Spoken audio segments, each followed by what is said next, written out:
Welcome to the blockchain panel of Meeting the Operators. I wanted to thank Clarion for allowing me to moderate this panel. Because I kind of think this is going to be the best panel of the day here for the blockchain. You guys are the ones that are doing it, not just talking about it, not regulating it, but actually you're the pioneers in this sector. So my name is Melissa Blau. I'm actually an advisor to Jez at Funfair. And that advisory role kind of tipped off a whole wave for me of becoming an advisor to a number of crypto-based gaming companies. And so that's why I was really sort of excited to moderate this. We're going to let each one of the panelists introduce themselves, and then hopefully we're going to get into a very spirited debate, because if the pre-call is anything like this panel, you guys are all in for a very big treat. So I'll start with you. Yep, okay. I'm Darin Oliver. I'm running BlockDraw. BlockDraw is unlike the others in that we're much newer. We haven't started yet. We're still in the startup phase. But we're doing a very, very innovative, what I think is a very, very innovative idea. Instead of taking a traditional state channel approach, we chose to run private blockchains alongside the public blockchain. We think that's a more secure approach. We use a notary stamp system to notary stamp our chains to the live chain. And the combination gives us, we believe, the same transparency, higher security, a better regulatory setup, and the same sort of verifiability that you have on the actual live blockchain. We think it's a highly innovative strategy. It's going to be controversial.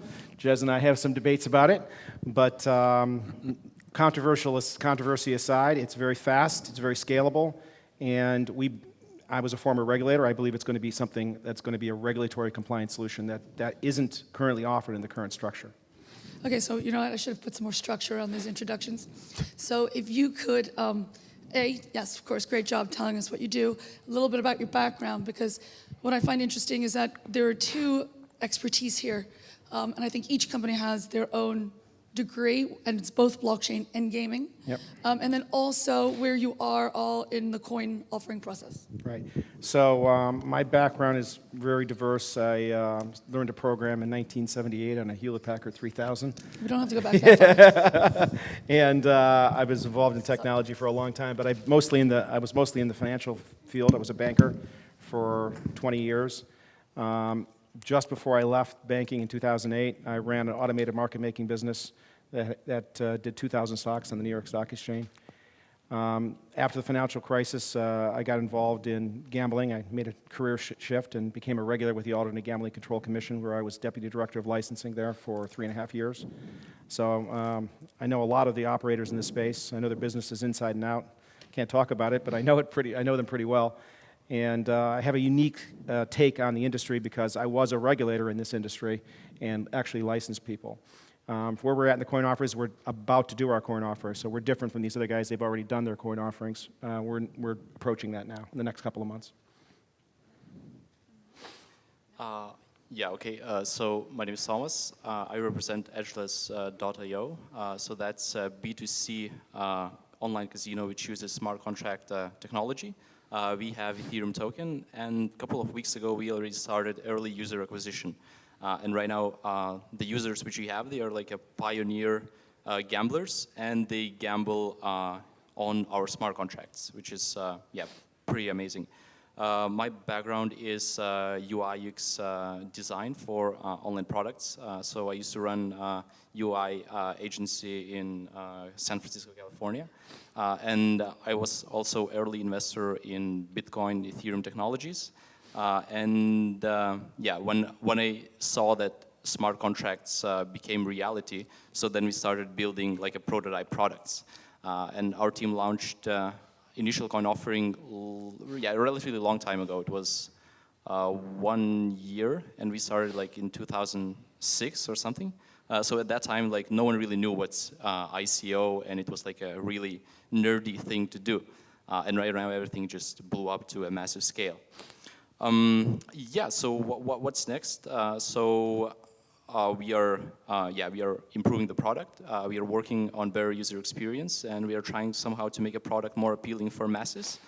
Because concepts such as private key, cold storage, miners, mining fees, they are really complex concepts for an average consumer. And in the future, we are planning to solve this issue and then scale even more to a B2C market. Yeah. Hey, I'm Jez, one of the founders of Funfair. My background is in computer games. I started my first computer games company in the early 80s. We had some big hits like Star Fox and Harry Potter and Croc.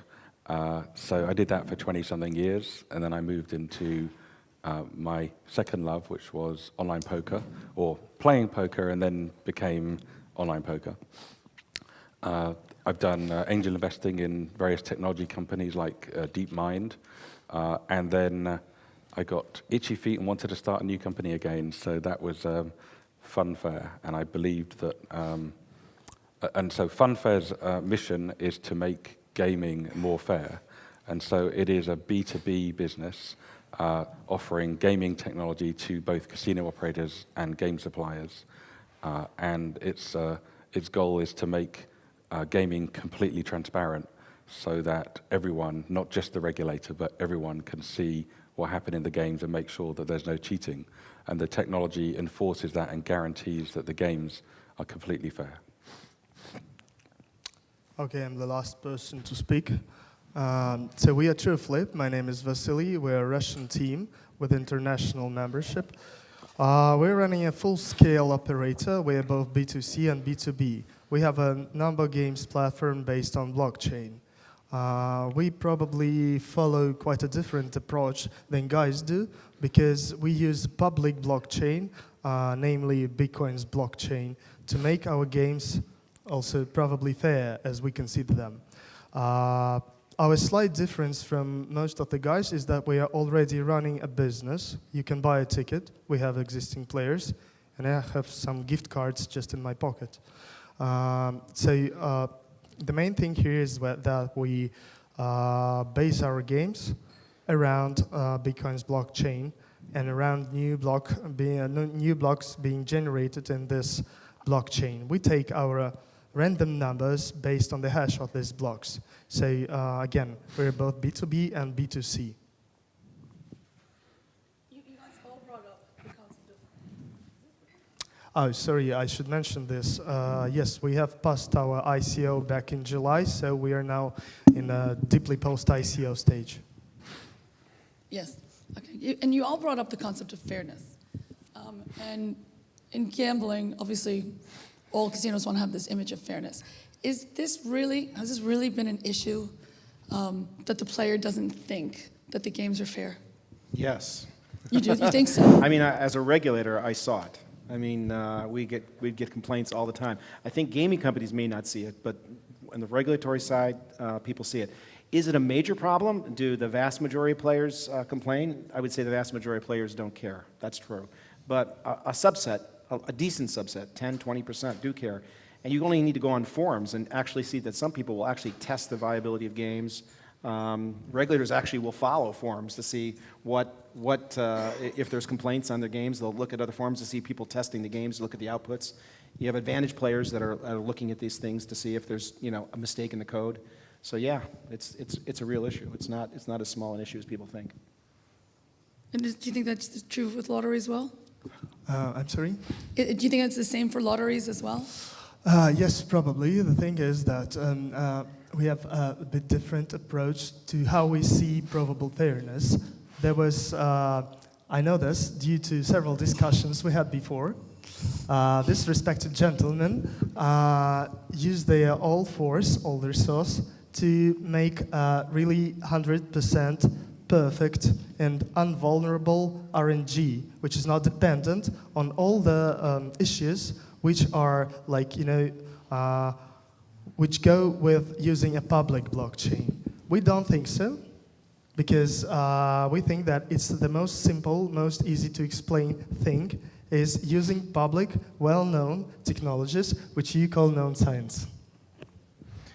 I mean, I can't tell you how many times I sat down playing poker, and I'm sure Jez can do this because he ran a poker company, where you sit down, you haven't played for months, and all of a sudden you get aces on the first hand, and then it happens again in the second hand, And then a third hand, you think, come on, are they feeding me these cards just because? And it's just randomness, but people believe it. So there's a factor to it. In my experience, if you only ask players that play online games, they generally feel that the games are fair, and they're already pre-qualified by being online gaming players. But if you were to go into a land-based casino, which I have done, and ask players, do you play online? You often hear people say that, no, I wouldn't play online. I don't want to trust depositing money into a casino. So the issue is one of, there is clearly a perception there, and if you just ask the existing customers, you're not getting a full sample. Yeah, just to add it up, it's not only random number generation, but smart contracts as well display deposits, withdrawals, how many bets casino had, what's the size of the bankroll. Well, technically, all internal infrastructure of the casino is publicly available to consumer, and that's kind of a service which was not existing before. It's like absolutely new level of transparency, which is beneficial for both consumer and regulator, because consumer knows everything about the casino, so they can have a full trust in the brand, and regulator, they see all the data. They don't need to ask casino to send some kind of data or provide reports, because they can simply see it on the blockchain. So that's well, in the end of the day, it makes entire gambling industry much more transparent and much more efficient. Well, we assume that it should be an industry standard in upcoming, let's say, 5 to 10 years. I mean, you can see that even now. The UK Gambling Commission is sending out notes saying the industry must be more fair, that fairness is becoming a hot topic. And so the technology that we focused on is about fairness and transparency. And as Tomas said, not just for the RNG, although we have built one that is extremely provably fair, not just in the individual random numbers, but we can prove the sequence is fair too. But as mentioned, the smart contracts and the games are completely transparent using the technology that we built, which gives a level of fairness that is end-to-end, from the random numbers to the game outcomes. Absolutely everything is transparent. It's not just transparency, though, it's verifiability. Yes. Well, I would say it's not just verifiability, because the technology that we built doesn't just verify whether you've been cheated or not. It actually ensures that you're not cheated. And so But that's verifiability. No, verifiability is one step below provability. Well, provability is another issue. I mean, provability and verifiability. The transparency is a separate issue, in my opinion, from provability and verifiability. They're not the same thing. Okay, well, we use transparency to get provability. I can accept that. One of the big differences between, I think, a blockchain casino and your traditional online casino is the movement of money, in that when you make a deposit and the money comes in, and then you play the game, and then you withdraw. A lot of casinos will hold your money, and sometimes for good reasons, and sometimes for profitable reasons, right? Whether it's in poker and they want to make sure that you haven't colluded or do something silly, or in a casino just because some casinos will just hold your money till you play again. They want to upsell you. Yeah, they'll upsell you, or wait until you weak, or whatever it is. But there is a delay in getting money back. Sometimes, again, altruistically. Here, your money is given back immediately. Not in every case. Not immediately. Okay. So Unless you're Because a lot of the casinos that I've spoken to brag about that as a selling point. So the Funfair technology, we don't allow the casino operator to have custody of the funds. We're using smart contracts to run the games, and the games are played from the player's own wallet, and the winnings come back to the player's own wallet. So in that regard, we've de-risked it for the player, because they're not having to make a deposit, and they're not having to ask for a withdrawal, and they're not risking leaving their money in the hands of the casino. And we think that goes together with provable fairness. That is player protection, and we think that's very important. Yeah, one of the great innovations of the blockchain is this ability for money to be held by not a trusted third party, by a distributed network that is not one person. And our casinos, our businesses, all of us, we take advantage of that to some extent. So and it's a really great quality, because you don't have that in the real world. In the real world, the biggest problem regulators face is how do they protect players' funds? Because, I was thinking, just in casino alone, I think, and that doesn't count sports betting, but casino alone, I think 85 billion was wagered online in 2016 or 2017. And I wouldn't be surprised if the number of theft by casinos or bankrupted casinos or whatever was $8 billion. It wouldn't surprise me. And regulation doesn't actually change anything, No. because many of the companies that have managed to accidentally or intentionally screw their customers were regulated companies. Many regulated companies that have gone in an administration have gone so under regulatory oversight. But not even the ones that died, even just the ones, like Full Tilt Poker, they were just spending customer cash, and that was a fully regulated company. Or Absolute Poker and Ultimate Bet, they were regulated companies, and yet they managed to have cheating mechanisms so that accomplices could see people's cards when they shouldn't do. These are regulated companies. The regulators don't have the capability to guarantee the fairness of the games. Whereas the blockchain gives you that ability. Now, it doesn't. The problem for regulators is the blockchain's security. There are security issues within the blockchain. They're not fully developed. How does a regulator, and we're not, this isn't a regulator panel, but it is a problem for regulating blockchain casinos. How does a regulator ensure that the wallets or the escrow wallets that we hold our money in are safe and secure? There's no guarantee. I mean, the technology is getting better and better and better. Wallets are getting more secure, but only 6 months ago we had the parity multi-sig wallet attack. It So highlights. a wallet, that's about using a third party. We've developed our Even if you own. code audit, even if you do anything, it's still, you don't know about the variability until Actually, over it's time. risky to develop your own, because is, yeah. the knowledge required to develop your own wallet is immense. That's the knowledge we have.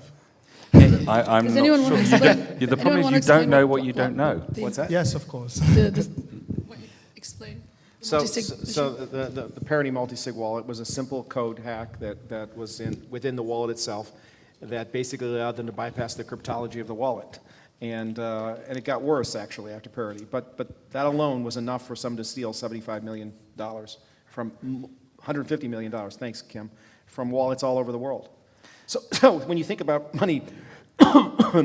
There was another hack prior to that you suffered. Yeah, there were two hacks. There were two hacks, yeah. So, but just to illustrate how serious it is, so the parity wallet was a smart contract, and the smart contract was written by the person who actually created programming language for smart contracts. So it was written by master of the masters who has best understanding how the technology works. And even that person made a logical mistake inside the smart contract. So what it tells, and the conclusion we can draw, that human error is unavoidable, and smart contracts, they need to go through a lot of trial and error until we reach a point of perfection. And significant auditing. Significant auditing. But auditing isn't the solution. And this is why we form Blockdraw around private blockchains, and why we put our smart coins on an execution chain, and why we notary stamp all the chains, because we think that as you increase code complexity, you increase risk.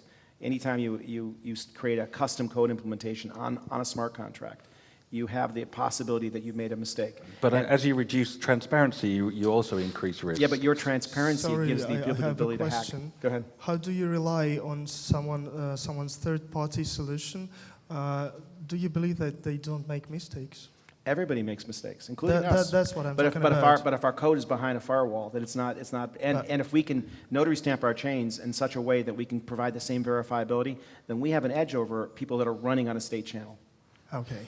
That would be our debate. I would obviously disagree with that. Yeah, well, And that's the beauty of it. all of the zero-knowledge proofs that you're doing on a separate blockchain, we can do inside a state channel on the main blockchain. But so on without the main having, blockchain, your code is vulnerable. It's available for hackers to see and to attack. not necessarily, but if you master the code, if you have so many rotations and so many auditing, and then you have limited functionality, so then you can reach a point of perfection. So I love that you said that, but just 5 minutes ago you made a point that the parity wallet was made by the master of the master.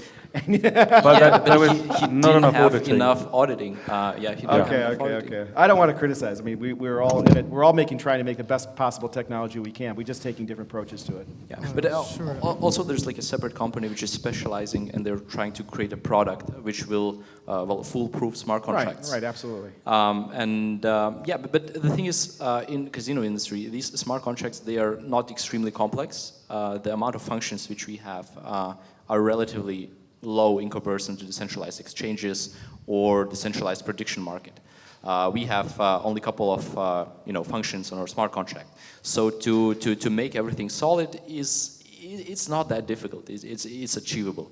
Yeah, just to illustrate with another example, more complex systems you have, more hotspots for hacking you can get. But let's say if your system is extremely simple, like a calculator, so then it becomes extremely hard to hack a calculator. So yeah, so in the casino industry, I would say that the systems, they're not that complex that they would require a separate chain which would hide everything. Yeah, so I think it kind of adds. I mean, if you believe that it's going to be a small business, that might be true. But if you scale a business this side of, say, Amaya's poker business, then you have hundreds of thousands of users at a time, you're going to have a lot more complexity. And I'd like to believe that these businesses that we're all building are going to be scalable, large businesses someday. So you have to build from the start with the idea that your business is going to be scalable, in my opinion. Not saying that you can't do it too. A state channel can definitely be scalable. But then you have the business risk standpoint. Take Windows. How many times does Windows have a security breach? It's a highly complex code base. But I think your attack surface, by doing a whole separate blockchain and your chance of introducing enormous security issues when the code isn't verifiable by outsiders, that's immense compared to doing it on the main public chain. No. We still have a read-only chain where we allow people to see every single transaction card by card. But you don't let them see the smart contracts. You don't let them. You don't need to. We can provide a zero-knowledge proof to deal with that issue. But it's going to be. It's not the same as full transparency. You know what? There's transparency and there's transparency. In other words, there's limited. How much transparency does a user need? He needs verifiability that the game was fair, that it wasn't cheated, and there's an outcome for that. So. But it's going to be extremely complicated to explain it to a regular user. I'm not so sure about that. I'm not so sure about that. Well, 1 second, Vasily wants to butt in. I'm just trying to figure out if we're talking about security here. I mean, if we all are so much afraid of hacking our IT products, then shouldn't we go out of this business and, do something simple, not IT related? Because we are all, I think, compared to other businesses, we are all protected fortresses. Yes. We think of ourselves like that. Of course, so why should we talk about security now? Because we're talking about RNG.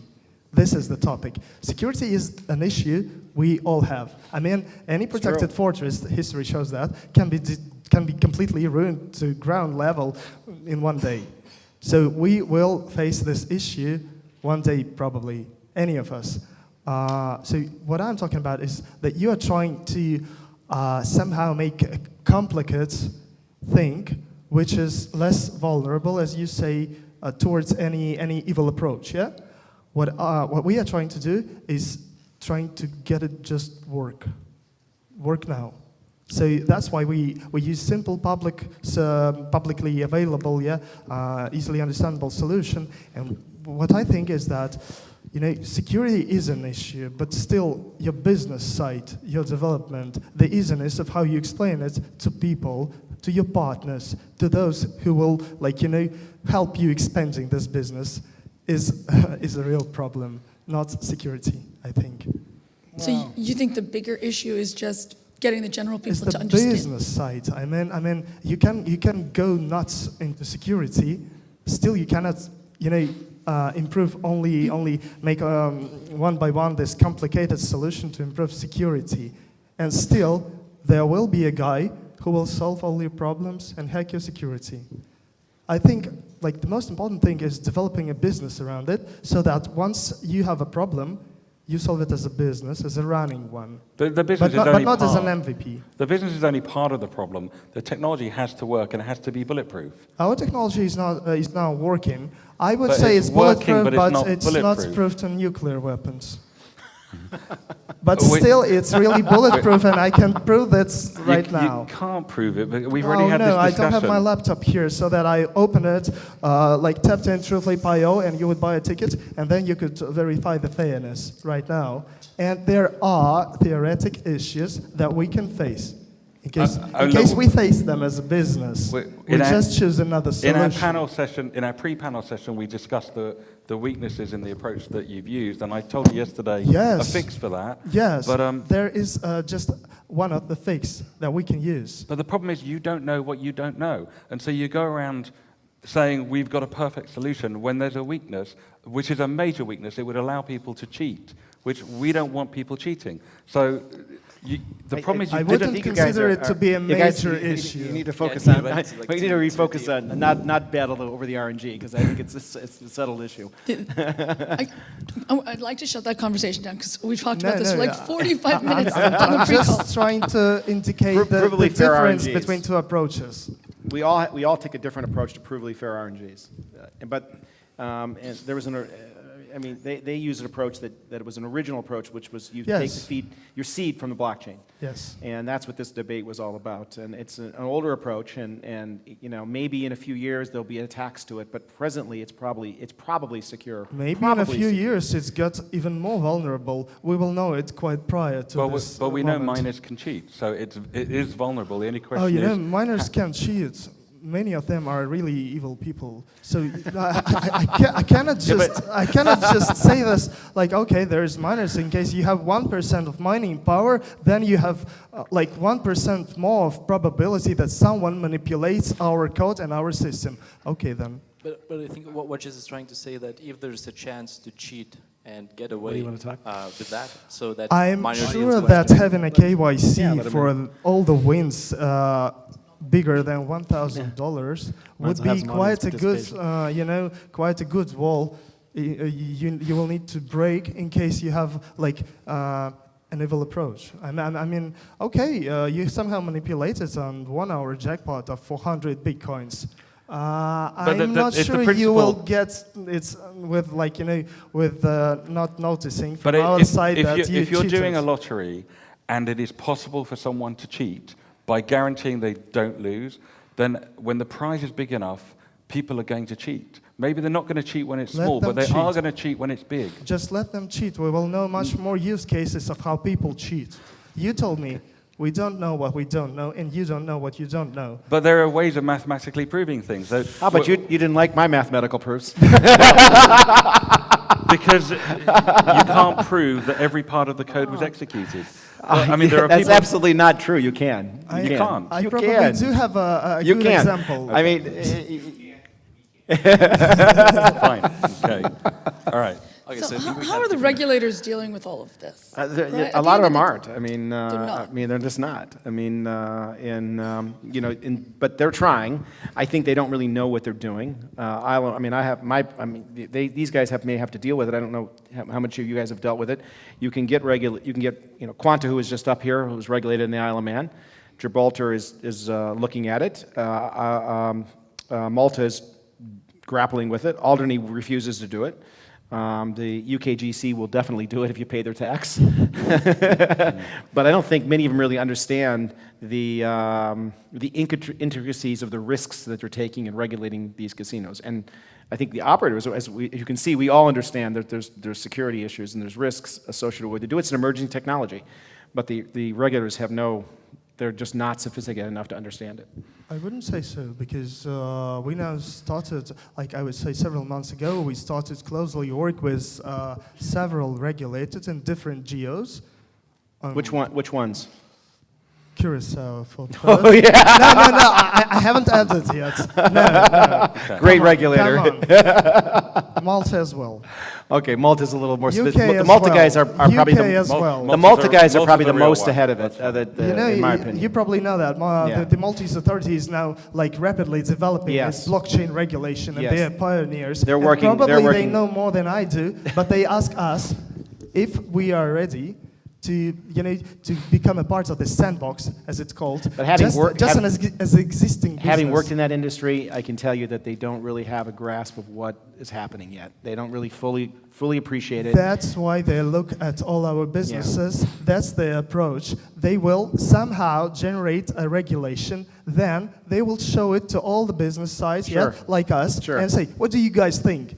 Isn't it too strict? Isn't it too vulnerable?" Then we say, as an existing business, because we're not like in deep, But you- deep research, we'll say, "Okay, that doesn't work in practice." But that's the problem. What we're all trying to do is build actually regulated systems to some extent. We're Yes. trying to build provably fair outcomes. To secure it. Yeah, secure. And what does a regulator want? A regulator wants safety and security of player funds. Well, what do we want? Safety and security of player funds. Well, we want safe and secure reputation. They want provably fair outcomes. Well, wait a second. We deliver provably fair outcomes that built into our systems. They want audit trails. Well, okay, we have an audit trail. I don't know about you guys, but we have an audit trail. Well, That's we have very the blockchain. It's the ultimate. well, we have Audit an trail. actual audit trail on a separate chain, so we can monitor everything. The separate chain is just chain is is- We can debate that one too. It's so But we cool, can but provide we we can are provide debating. details that would hold up in court. Let's put it that way. You say that, but it really is a I say it. complication. We can show it. It's a complication to have two chains running and to notarize between them. It's not so It's complicated. not necessary. You can do it all on one chain and have full transparency. Okay, well, we can debate that another time. Yep, but there's another problem with the regulators because, well, you know, I think today there are like plenty of UK regulators, and if you would talk with them, so they are pretty skeptical what's happening with the cryptocurrency. And it's not only in the gambling industry; it's mostly exchange-related. Exchanges are running like bots, and there could be potential threats of money laundering and things like that. And what we are concerned, at least our company, which is already doing user acquisition, so we are concerned that because of fear, regulators will block everything, and like every service which receives profits in cryptocurrency can be blocked by a regulator or bank, and we already see it. In like a lot of major banks already refused to accept companies which deal with cryptocurrency. And the reason why it's happening, because banks, they don't really understand what's happening with cryptocurrency. And when you don't understand, you have fear. And then if you have fear, so you just want to get rid of these problems. So that's kind of like a bottleneck which prevents business from growing. Is it that the role of the regulator has absolutely changed in this world, where you don't have any issues with fairness or transparency of the games because it's all out there, whether it's on one or two chains? I think there's still going to be a need for testing for regulators. There's still going to be a need for probity checks on the operators because no matter who even on a blockchain casino, it is theoretically possible for someone to cheat. So we're theoretically building the technology that will guarantee that neither the player nor the casino can cheat, and we're doing that in a way that the state channels have dispute resolution, so they can not only detect that one side has cheated the other side, but they can resolve it to get an outcome that is fair. We have a similar thing too, but the problem is that there's still possibilities that a rogue company, not an employee, a rogue company, because a single employee in my implementation, and probably yours, could not do it, but a company that was set up illicitly could do things that were illicit. A number of tricks they could pull. They could leave holes in their code, for example. They could leave holes in their code. But we're talking change about random risk outcomes. reduction versus what is at present available in the online casino world. We're talking about... But we're talking about regulation and what the regulator's job is. But the regulators will have a much easier life regulating blockchain games that have provably fair gaming, because part of their job is automated. Jez, let me give you a scenario. You could create a provably fair casino, leave a hole in the code, and then penetrate the code, change the random result, and steal money, or steal money from an escrow wallet. So that's why I say a company, you still need to have probity checks on the people running the company to make sure that they're decent people. We don't believe that is a risk. There are other risks. There are other risks. I just gave you one. That's never a risk. I just wanted to, I remember about a small example of what is the regulator approach. Well, generally that's a Russian regulator. In Russia, lotteries is a state monopoly, and we have a regulator for that. But you know what? Our product was blocked without any, court, without any legal procedure. We were just blocked. That's the whole thing about operators in most of emerging markets. And that's why we use blockchain, because I don't even want to explain to Russian regulator. I know that they understand everything even more clear than I do. I don't want to explain anything to every regulator I'm in. I just need to have the technology which explains itself, and that's blockchain. I mean, in the so-called Western world, you have a good track of legal, and this also is about regulation. Yes, you have a very clear regulative approach, as the one which I previously named for Malta. They ask you, then they punish you in case you didn't do what they asked you for. And you have emerging markets where regulator is just a power that decides on its own. Yes, they have regulation, but they will close you just when they don't like you, or just when maybe you won't bring them money. So I think that the regulative stuff is important for us as our security. And of course, it's great that being worldwide and being on blockchain, you can choose the proper regulation and proper markets whenever you want. In case you want to be regulated by Malta, go be regulated by Malta. That's a regulator approach. You just find the regulator, you just find the geo which suits you. And with blockchain, it's much easier to explain to a normal, proper regulator what are you doing. But there's levels of, different regulators have different strengths, but most legitimate companies want to be regulated by a high-quality regulator that actually does due diligence on the people as well as the technology and the auditors and so on. And some regulators aren't capable of doing that. Some regulators, you just buy your license. Yes, what I'm saying is that... I.e. Curacao. You don't couldn't resist that. You don't even get the license from Curacao government. You get it from, some other third party. company Exactly. that just sells you a license. It's like a sub-license. It was a funny thing. I couldn't resist that, sorry. A partner was explaining that, okay, Curacao license is when you have this table, I will write you down the paper. So by the way, you're now regulated but by the way, table, in fairness, not on that table. In fairness, there are public, I won't name them, but because I was a regulator, but there are public gaming companies that have Curacao licenses and use them, believe it or not. But probably have other licenses as well. They have other licenses, That's but they still use their Curacao The license. licensing question fair is enough. much more In about fairness, your But reputation. which country does the Curacao license actually help you in? Because unregulated gray markets. Yeah, but You're you're not. But then you don't need a license for those. process without That you do for license. banking issues and things like that. Because you're actually not allowed to offer your product to the citizens of Curacao. No, that's true. Which is quite ironic. The one place they have jurisdiction, you can't. Well, theoretically, you can't use a JIB, an Alderney, an Isle of Man have the exact same issues. Except that other countries respect their licenses. Respect, but don't necessarily That's not even accept for us, for blockchain guys. That's not even a licensing. That's a certification that Right. you are reasonable and you have, down to the opinion of the guys regulating, you are okay to deal with. That's what they say. I mean, it's a certificate. Yeah, but it's like a little bit more complex issue because in the future there is a trend that every country is starting, their own regulations. So, for example, in my country, which is part of European Union, you can't really operate with Maltese, Curacao, or any other license. You need to have like a local license. Of course. And that's like a global trend. Every country starts regulating their own markets, and then you need to be legally compliant. But having a blockchain technology doesn't make you automatically legally compliant. You still need to go to regulator, negotiate, and deal all that legal hassle.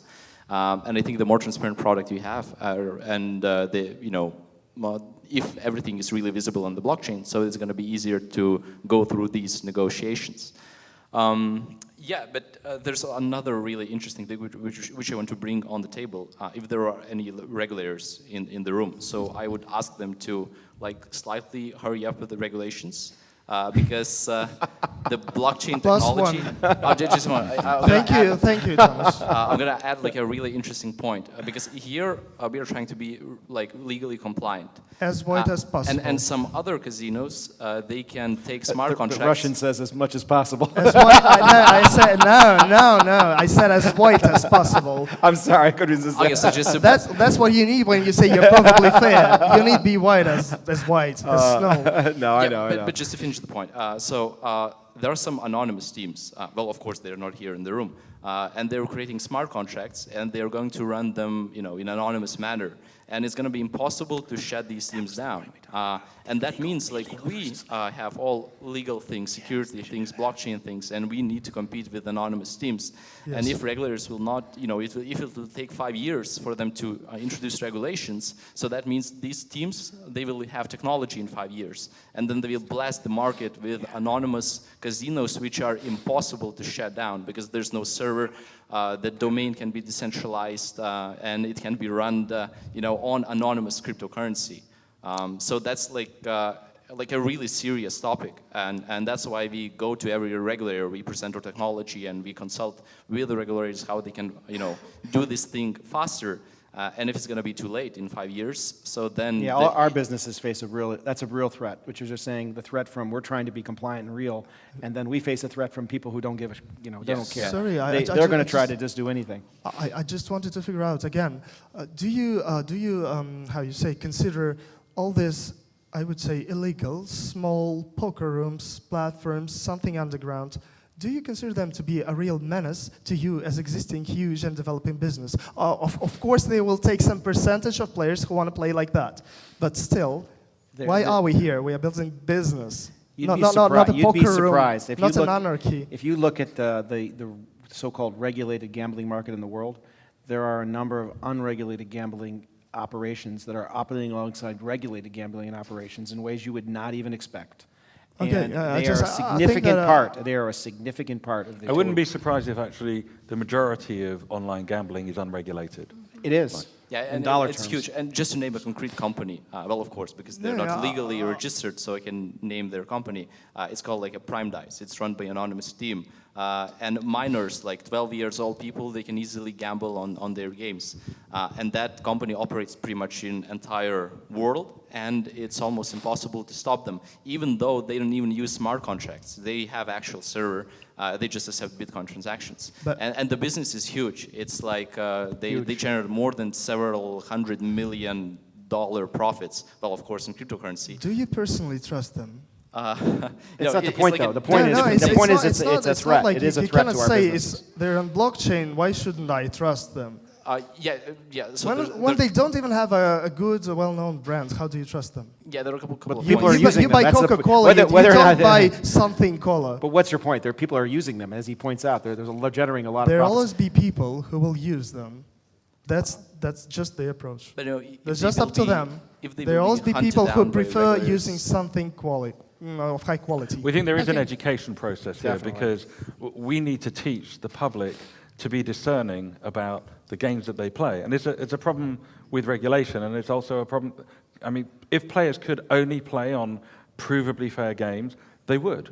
Because if they know that they're not going to get screwed and there's no chance they're going to get screwed, Or their money be taken. or their money be lost or taken or stolen or anything, if players understood that, they would play on those games. But how do you go to the high level of educating people It while takes time. you're almost anonymous? It's a little process. It's a stuff? process. Much like the internet was a process in 2000, blockchain will be a process that will evolve, and I people. think we're going to educate people. We're not. The industry is going to as a whole. On that note, I have to stop.